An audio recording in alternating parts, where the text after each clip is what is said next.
పరిశుద్ధమైన శ్రేష్టమైన ఘనమైన నామమునకు స్తుతులు స్తోత్రములు తండ్రి.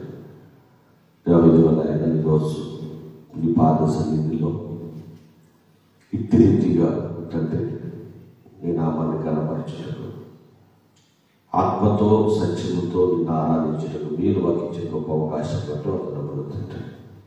ముఖ్యంగా విదేశాల్లో వారిని, స్వదేశంలో వారిని, క్రీస్తు స్వరం ప్రార్థన గ్రూపులో ఉన్న ఆత్మీయ సహోదరి సహోదరులను, ఎక్కువని దేవుడి వాక్య జ్ఞాన పరిచర్యలో ఉన్న సహోదరి సహోదరులను, అలాగే మహిమగల క్రీస్తు ప్రార్థన మందిరంలో ఉన్న సహోదరి సహోదరులను అందరిని దీవించండి, ఆశీర్వదించండి. ప్రతి ఒక్కరు కూడా నాయన నిన్ను మహిమ పొంది నిన్ను మహిమపరిచేటట్టుగా మా అందరూ బ్రతుకుంటులాగా నేను సహాయం దయచేయమని, ముఖ్యంగా ఆకలి ఉన్న వారికి ఆహారమును, వస్త్రహీనత ఉన్న వారికి వస్త్రములను, బలహీనులకు బలమును, అధైర్యం ఉన్న వారికి ధైర్యమును, అనారోగ్యంతో ఉన్న వారికి ఆరోగ్యమును, సమస్తమును కూడా మీరే దయచేయమని తండ్రి.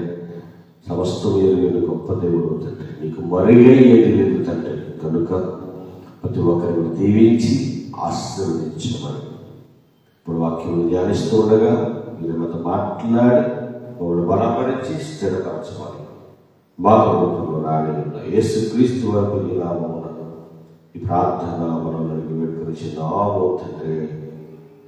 ఆమేన్, ఆమేన్. అందరికీ మరొకసారి ప్రభు పేరట నా హృదయపూర్వక వందనములు తెలియజేసుకుంటూ, ఈరోజు ఇంత గొప్ప అవకాశాన్ని దేవుడు అనుగ్రహిస్తున్నాడు. అంటే విషయం గ్రహించండి, ప్రతిరోజు ఉదయం లేవడానికి చక్కగా మన బయటికి వెళ్ళి మన పనులు పూర్తి చేసుకుని రావడానికి, మళ్ళా సాయంకాల సమయం అయ్యేసరికి ఇంటికి వచ్చిన తర్వాత మళ్ళీ చక్కగా పడుకోవడానికి, మళ్ళీ ఉదయం లేవడానికి, ఈ ప్రాసెస్ అంతా జరుగుతుంది అని అంటే కేవలం మన పట్ల దేవుడు చూపిస్తున్న కృప. కాబట్టి అందరూ ఉదయం లేవగానే ప్రార్థన చేస్తున్నారా? ఎక్కడికి వెళ్తున్నా ప్రార్థన చేసుకుని బయలుదేరుతున్నారా? మళ్ళీ సాయంకాలం వచ్చిన తర్వాత ప్రార్థన చేసుకుని భోజనం చేసి మళ్ళీ ప్రార్థన చేసుకుని వాక్యం చదువుకు పడుకుంటున్నారా? దేవుడు మిమ్మల్ని కుటుంబాన్ని దీవించి ఆశీర్వదించును గాక. ఇది ఎలాగైతే ప్రతిరోజు మీరు టిఫిన్ చేస్తారో, ప్రతిరోజు మధ్యాహ్నం భోజనం చేస్తారో, ప్రతిరోజు సాయంకాలం వాళ్ళ భోజనం టిఫిన్ చేస్తారు, ఇవి ఎలాగైతే మీరు ప్రతిరోజు చేస్తున్నారో అలాగే ప్రతిరోజు ఉదయాన్నే ప్రార్థన చేయాలి, వెళ్తున్న ప్రార్థన చేయాలి, సాయంకాలం వచ్చాక ప్రార్థన చేయాలి. ఇప్పుడు దేవుణ్ణి స్మరిస్తూ ఉంటారు, ఎందుకంటే ఆయన మనల్ని ప్రతి సెకండ్ కూడా ఆయన కృపతో మనల్ని కాపాడుతున్నాడు అన్నమాట. కాబట్టి ఆయనకు ఏమి ఇచ్చినా మనం తెచ్చలేము, కానీ ఆయన సంతోషపెడితే చాలు ఆయన ఆనందపడిపోతాడంటే. అట్టి కృపలో దేవుడు మనల్ని ముందుకు నడిపిస్తున్నాడు కనుక ఆయన చూపించిన ప్రేమ, ఆయన చూపించిన దయ, ఆయన చూపించిన ప్రతిదీ కూడా మన బ్రతుకుల్లో మనం కూడా చూపించాలన్నదే ప్రాముఖ్యం.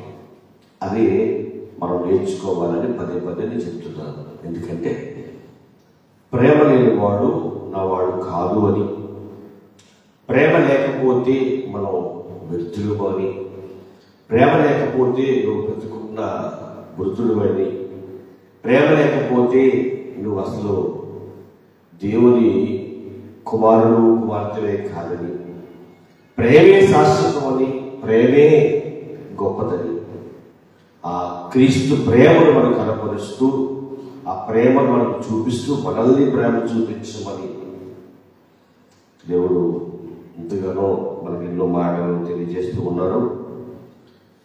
మరి ఆ మాటలు వింటున్నాను, అసలు అటువంటి ప్రేమను కలిగి ఉన్నామా? అసలు ఆ ప్రేమ గురించి మనం ఆలోచిస్తున్నామా?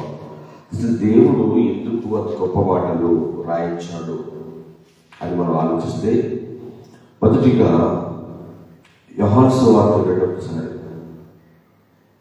యోహాను సువార్తలో యేసుక్రీస్తు ప్రభు వారు శిష్యులతో మాట్లాడుతూ ప్రేమ విషయం గురించి, ప్రేమ గురించి ఇంత గొప్ప మాటలు అక్కడ తెలియజేశారు. ఒక జాగ్రత్త పరిశీలన దేవుని వల్ల యోహాను సువార్త 13వ అధ్యాయము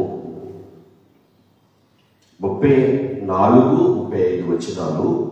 యోహాను సువార్త 13వ అధ్యాయము 34, 35 వచనాల్లో ఇలా రాయబడింది. చూద్దాం. మీరు ఒకరినొకరు ప్రేమింపవలెనని మీకు కొత్త ఆజ్ఞ ఇచ్చుచున్నాను. నెక్స్ట్, నేను మిమ్మల్ని ప్రేమించినట్టే మీరును ఒకరి ఎడల ఒకరు ప్రేమింపవలెను. చూడండి, ఇక్కడ ఈ మాట చాలా జాగ్రత్తగా ఆలోచించండి. ప్రేమ గురించి మనం తెలియజేస్తున్నారు అంటే మన ప్రేమలో చల్లారిపోతున్నాం అన్నమాట. మన ప్రేమ అంత స్వచ్ఛంగా లేదన్నమాట. మన ప్రేమ అవసరాన్ని బట్టి ఉంటుందన్నమాట. అవసరం ఉంటే ప్రేమతో మాట్లాడతారు, అవసరం లేకపోతే మొహం పక్కన పెట్టుకుంటారు. అంటే ఈనాటి జనాంగం, ఈనాటి క్రైస్తవులు అలాగే ఉన్నారు అని వాక్యం చెప్పగానే చెబుతుందండి. అలా ఉండకూడదని కూడా చెబుతుంది. మీరు అలా ఉండకూడదు. మీరు స్వచ్ఛమైన ప్రేమ, ఇంకా బాగా చెప్పాలంటే యేసుక్రీస్తు ప్రభువు వారు కలిగి ఉన్న మనసు మీరును కలిగి ఉండండి అని పిలిపి పత్రికలో మనం చూస్తాం. దేవుని వల్ల అంటే మీరు జాగ్రత్తగా ఆలోచించండి. ప్రేమ అనేది ఎంత గొప్పదో, ఆ ప్రేమ అనేది ఎలాంటి వాటికి లోబడుతుందో చాలా విషయాలు పౌలు గారు కూడా రాస్తారు.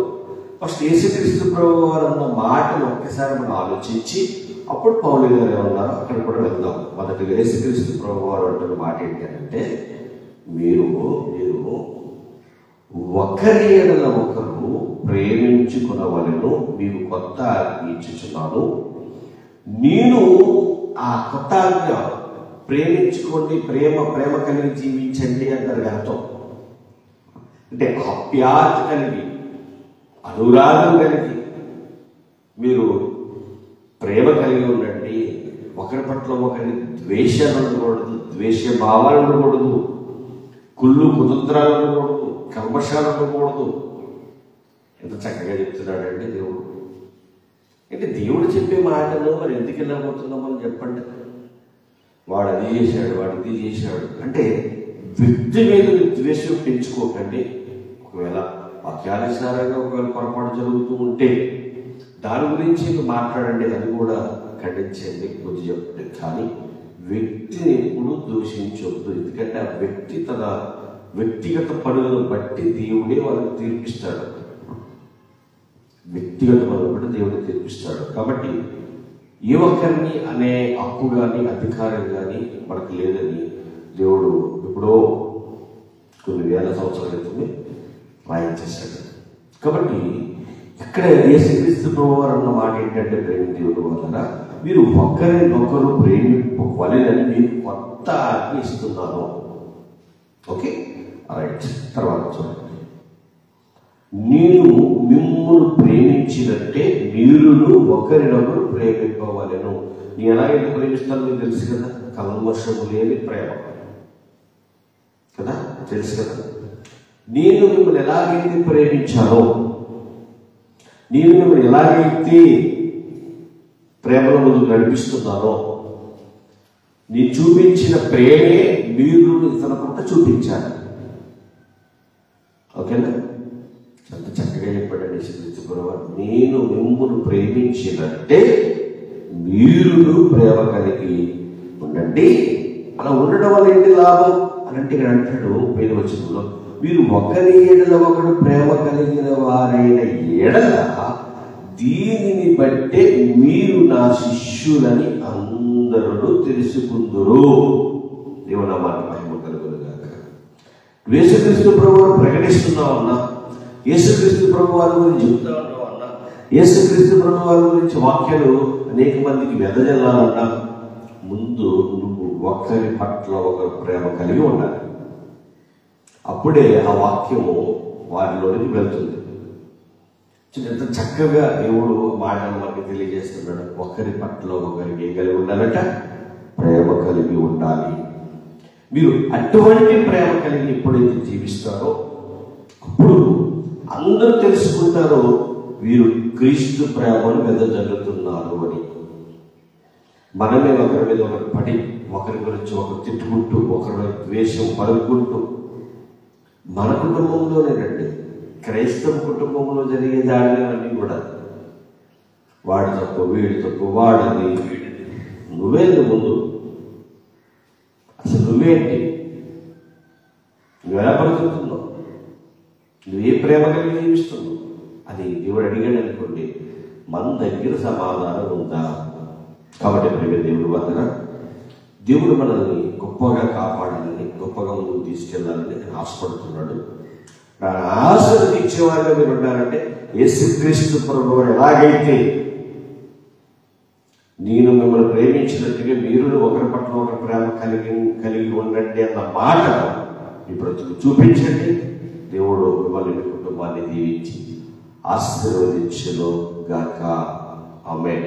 ప్రార్థించండి. పరలోకమందున్న మా కన్న తండ్రి, నీ పరిశుద్ధమైన శ్రేష్టమైన ఘనమైన నామమునకు స్తోత్రములు తండ్రి. దేవా, అద్భుతములు చేయవాడు, ఆశ్చర్యకార్యములు చేయవాడు, ఉన్నది లేనట్టుగా చేయగలిగిన గొప్ప దేవుడు తండ్రి. ఈరోజు ఆయన ఈ సన్నిధిలో తండ్రి ఇట్టి రీతిగా ఆయన ప్రార్థించుటకును, వాక్యం చెప్పుటకును, పాట పాడుటకును, ఆత్మతో సత్యముతో నిన్ను ఆరాధించుటకు మీరు భావించిన గొప్ప కృపను బట్టి మీకు స్తుతులు స్తోత్రములు చెల్లిస్తూ ఉన్నాను తండ్రి. అలాగే మరి ముఖ్యంగా నాయన తండ్రి కిరణ్ అనే తండ్రి సహోదరుడు కొరకు ప్రత్యేకంగా ప్రార్థిస్తున్నాం తండ్రి. దేవాబిడ్డ నాయన హాస్పిటల్లో ఉన్నాడు తండ్రి. 7 నెలల పాప తండ్రి, నూతనంగా 18 నెలలు అయింది తండ్రి వివాహం జరిగి. రాబిడ్డను తన భార్య కూడా జ్ఞాపకం చేసుకుంటే, క్రీస్తు జ్యోతి జ్ఞాపకం చేసుకుని ఆమెకున్న విశ్వాసాన్ని ప్రతిరోజు బలపరచండి తండ్రి. ఆయన తన భర్తను మీరు ముట్టి బాగు చేయండి. తన భర్తను తండ్రి నీ యొక్క తండ్రి నాయన సన్నిధికి తీసుకురండి తండ్రి. అనేక మంది చూస్తుండగా ఆవిడ సాక్ష్యం చెప్పాలి తండ్రి. నిజమే, నా దేవుడిని కాపాడాడు, నా దేవుడిని రక్షించాడు, మరణకరమైన రోగం నుంచి తప్పించాడనే గొప్ప సాక్ష్యము వారి నోట వినబడటం అయితే మీరు సహాయంగా ఇచ్చి, అలాగే ఇప్పుడు విన్న వాటి దృష్టి తూపోకుండా హృదయమని పలకలను బద్దలు చేసుకున్న వారికి ప్రతి ఒక్కరికి దయచి మా ప్రభుత్వంలో రాని యేసుక్రీస్తు వరకు నీ నామం, నీ ప్రార్థన మనం అడిగి వేడుకొనిచున్నాము తండ్రి. ఆమేన్. తండ్రి రామి కుమారుడు యేసుక్రీస్తు ప్రభువు కృపై పరిశుద్ధాత్మను సహవాసము ఇప్పుడు మీ ఎల్లప్పుడూ సదాకాలం తోడై నడిపించును గాక. ఆమేన్. ఆమేన్. అందరికీ వందనాలండి. దేవాది మహాకృపకి వచ్చిన గొప్ప అవకాశాన్ని బట్టి ఆయనకి ఘనత మహిమ కలుగును గాక. ఆమేన్.